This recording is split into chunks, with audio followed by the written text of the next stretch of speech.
right, what's up, dude? How are things? Good to see you again. I'm good, lean and mean. Right on, right on. Yeah, man. It's funny. I saw you at the. I didn't see you, but I saw you at the Canucks game. I was there last night too. Did you have fun? Okay, cool. Yeah, it was cool. It was cool. I didn't stay the entire time, to be honest, but it was very cool to be there in the arena and everything. Yeah, for sure. I didn't Yeah. stay either because they ended up, losing. But that So was you that was. left, not a real supporter. No, I mean, I'm not even a hockey fan. I was just going with my buddy who was, honestly. So Yeah, same thing. I've never really seen a hockey game before, but it looked cool. yeah, it was a fun time. Definitely a physical sport, and I mean, I can't imagine going at some of the speeds those guys go at on ice. Yeah, that's pretty special. They didn't fight? Did they fight or no? I didn't see a fight. Yeah, I didn't see like a legit, all right, they're throwing the gloves off, actually, hockey fighting, but there were some Uh, good checks in there, so maybe next time. yeah, that looks cool. Yeah, hopefully. Yeah, for sure, man. But it'll be nothing like what you got going on this weekend. Exciting stuff always when you fight, man. And obviously not what was planned on with Fluffy, but got Brendan Allen here. Should still be a good time. I know, man. I saw that you did an interview with somebody else ahead of this fight, and you feel like you're next. And I don't know if you said, I don't remember if you said it was like you were feeling that way right now before the fight, or like you need this one. But with that kind of in mind, like.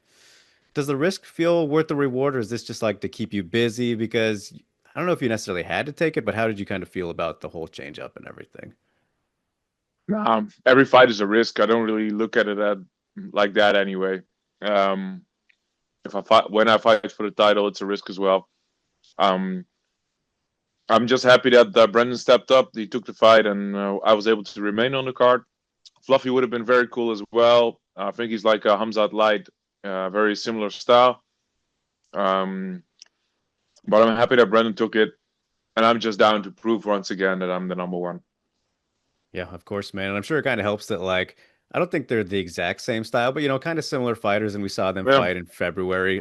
Funny enough, like 2 hours from us here in Vancouver, but it's a similar style, right? yeah. Yeah, man. So obviously, congrats too on the Robert Whittaker fight. We last talked before that one, man, and that was a fun one. Looked like a tough fight. I mean, he got the job done, of course, in impressive fashion, but obviously Robert Whittaker is always a tough guy to compete against, no matter who you are. So, like, when you reflect on that, man, I'm kind of curious, what your big takeaways were because decision, obviously a split decision. Some people can go either way with that, but again, thought you won it and did a great job. Obviously, got your hand raised, but where did it kind of rank in terms of like your toughest fights because of just the type of guy that Whittaker is? No, it was very tough. He was very quick, very low, so it was hard to get close to him, get close to his legs, or be able to take him down. Wasn't easy.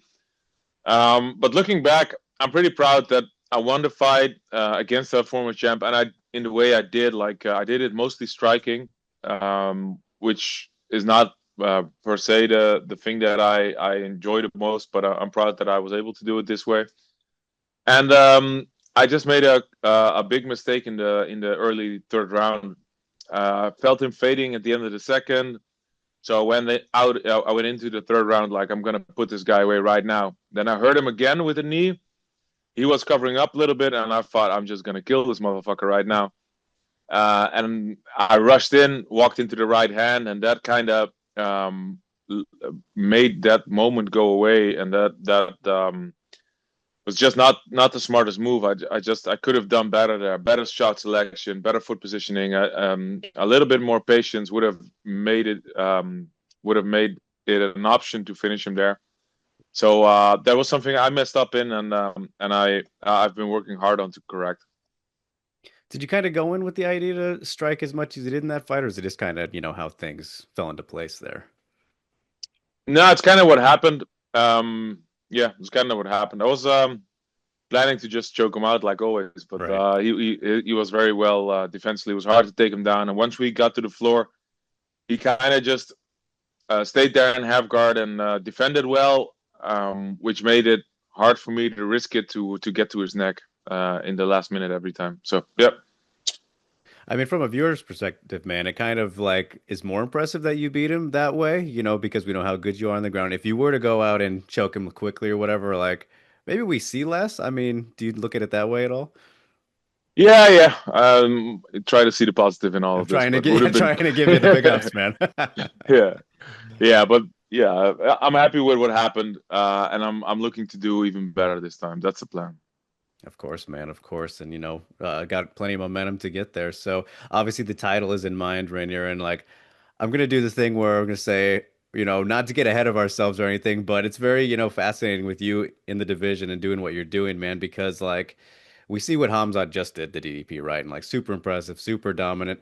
Some people thought it incredibly boring, and I'm curious to hear what you think about that too. But like stylistically, man, I don't want to put this pressure on you, but you feel kind of like the only hope to beat him, maybe just because of like, I don't know, there's so many guys that just have not yet been able to, whether it's stop his takedowns or kind of hang with him on the ground. I mean, we could say that in the Gilbert Burns fight, which was at welterweight, so maybe kind of weird, Yeah. he was more cautious about playing with a guy who's really good at jiu-jitsu, but you're like that, but obviously a lot bigger. So I mean, do you kind of feel the same way as like maybe I'm the only guy who can do this? Yeah, there's a lot of pressure on my shoulders Yeah, here. I'm sorry. No, no, but he is. I was very impressed with what he did in that DDP fight. He was so dominant, so fully in control. It was crazy to see. And yes, he could have done more, but I think he was just very keen on getting the win and not risking it at all. And he's kind of right. If DDP could have made it a more enticing, more exciting fight as well, huh? He could have tried harder to get up. He could have risked more getting up. So it's on both of them that it wasn't the most fun fight to see, but yeah. Um, I do believe that my style is a perfect fit for what he brings to the table, and I hope we get to see it sometime soon. Yeah, man. Obviously, a win this weekend would be I mean, put you right there, of course. And I guess the only other Yeah, option would be Nasruddin, but we'll cross that bridge when we get there. It's interesting though, man. Like, obviously, multi-division champion before you reach the UFC, Reinier, and like, I'm curious. You could have fought. You had your options, right? You could have done light heavyweight. You could have done middleweight. What made you stick with, the hard weight cuts and drop into middleweight? What went in the decision there? yeah. I think like I'm tall enough and I could put on enough size to fight at light heavyweight, but I can make middleweight like fairly easy. It's not easy, but I can make it. It's not like I have to go very deep to do it. I just need to be dieting year round, like watching what I eat year round, and then really take all the steps well, and then I make it. I feel pretty decent. Um, and at light heavyweight, the guys would basically be like 5, 6, 7 kilos heavier than me, like 10, 15 pounds heavier than what I comfortably walk around on. So I would have to put some weight on. So I don't know. Maybe if I really get sick of the weight cut one day, I'll take a step. But let me focus on middleweight first. Of course, man. Of course. And has it gotten easier since you've been like getting back into that routine? Because I know obviously you hadn't cut to 185 in a while before entering the UFC, right? Yeah, yeah. I really learned everything with the UFC. I learned how to do it well. So before one, I cut to 185 normally, and I didn't have a clue what I was doing. So the UFC really helps me a lot. The PI guys, the dietitians, they guide the entire process, and it's pretty seamless. It's well done. Is it nice not having to worry about the fancy hydration testing?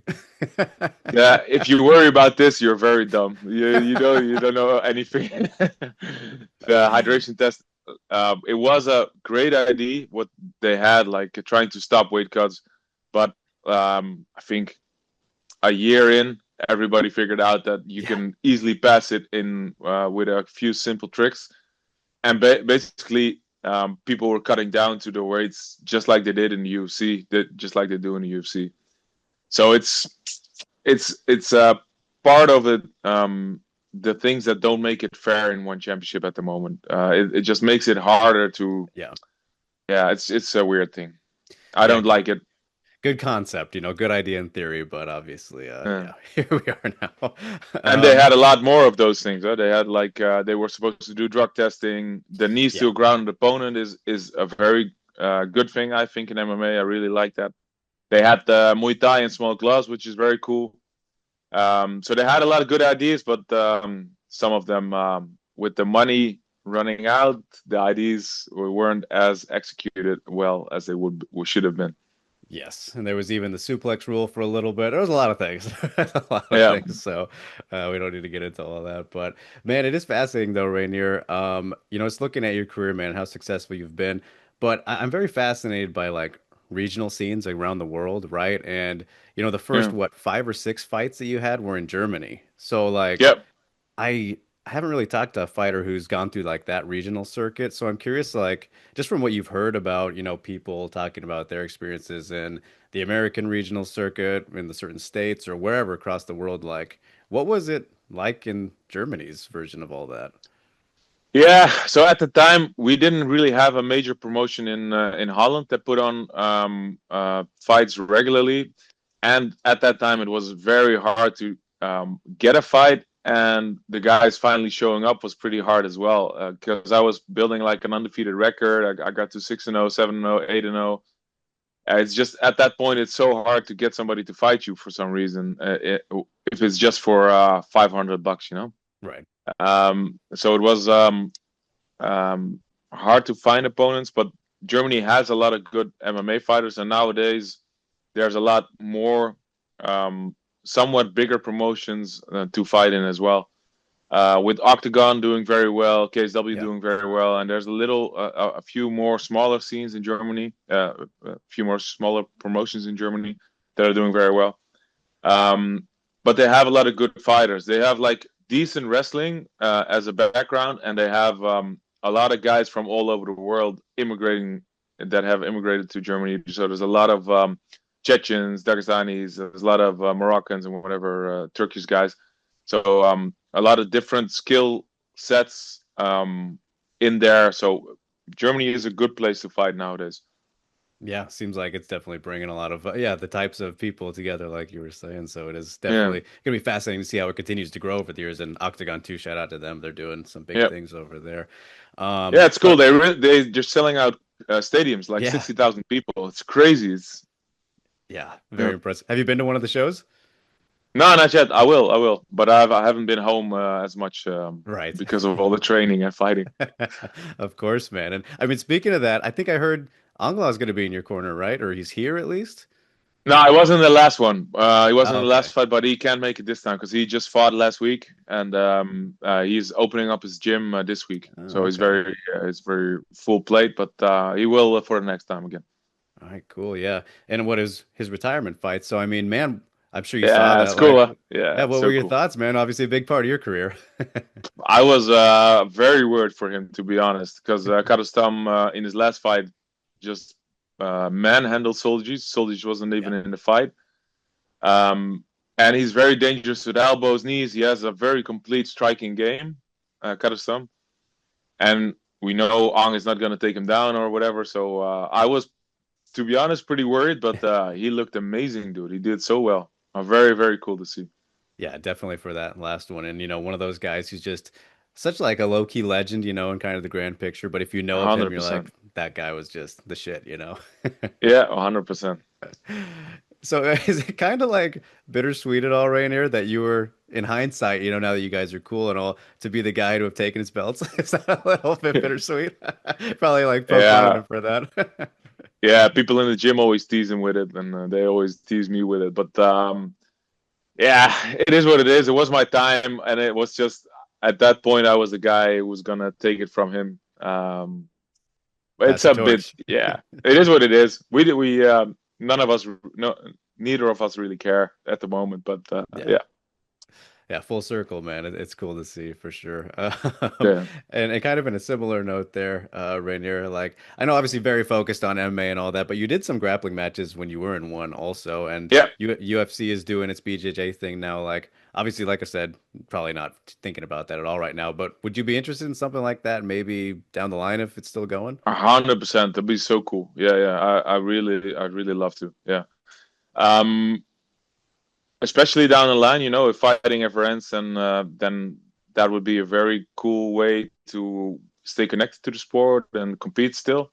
And I'd love to do something for them as well, like commentary or whatever. If it ever comes to that, that would be very cool to be involved in that part. I hope it's very successful over the next couple of years, and it's gonna grow.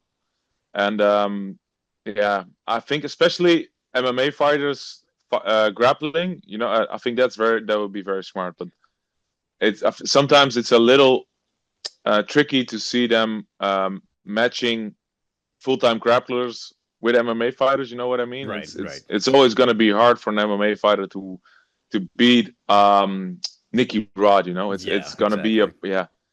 Um, so I think it's a very cool thing they're doing. I'm very happy that they're investing in BJJ like that. So hopefully they'll be successful, and I can be a part of it as well. So then I got to ask you, man, before I let you go here.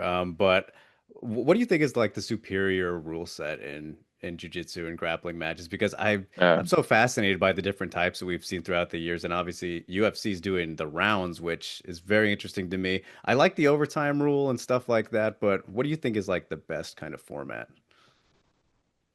I like the area at least. So the bowl is very Yeah, interesting to me, very cool because it takes the stops out of there.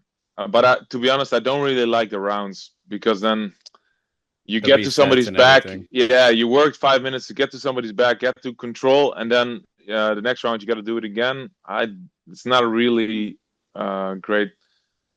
Um, we seen in the CJI last time that 8 minutes is not really enough to go. It's hard to finish somebody in 8 minutes. But it kind of comes down to um, the intent the grapplers go into it with is more important. Right. So I think the setup for this should be the focus, if you know what I mean. Hmm. So if you can just how do you say this? Invoke or like if you Right. put like more money towards guys submitting or hunting the submission, or I think that is the most important thing Hmm. to so put a lot of time on the clock, like at least 15 minutes for a normal grappling match. I think the pit is going to be great. Hmm. um, and um, oh, incentivizing, I'm sorry, this Yeah. is No, I got you. I was trying to find this word, and trying to incentivize an aggressive game is the most important thing. And I think rewarding them for submitting somebody is the best way to do this. Like bonuses on a submission. That might be the best way, I think. Um, because with stalling points and stuff, that doesn't really help for some reason. Yeah. Yeah, there's a lot of little intricacies to it. So that's why it's always interesting to see the different ones that are coming up, right? So I Yeah. guess we'll just see how the game continues to evolve, man. But until that point, Rainier, I'll let you go, man. I appreciate you taking the time, and I'm very excited to always see you fight, and always great getting to catch up, man. And yeah, just wish you the best of luck with everything, and hope you get to enjoy the rest of it's moderately sunny Vancouver out here right now, but Yeah, it's nice. It's very cool. It's yeah, fresh. Like when you go outside, the air is fresh, but the sun is nice, and the city's cool too. yeah, for sure, man. So I hope you get to explore it all as much as you can. And yeah, I'll see you on fight night and a media day. I'll see you at media day tomorrow. So there'll be that. But all right, man. Wishing you all the best and thanks again for the time. Thank you. Ciao, ciao.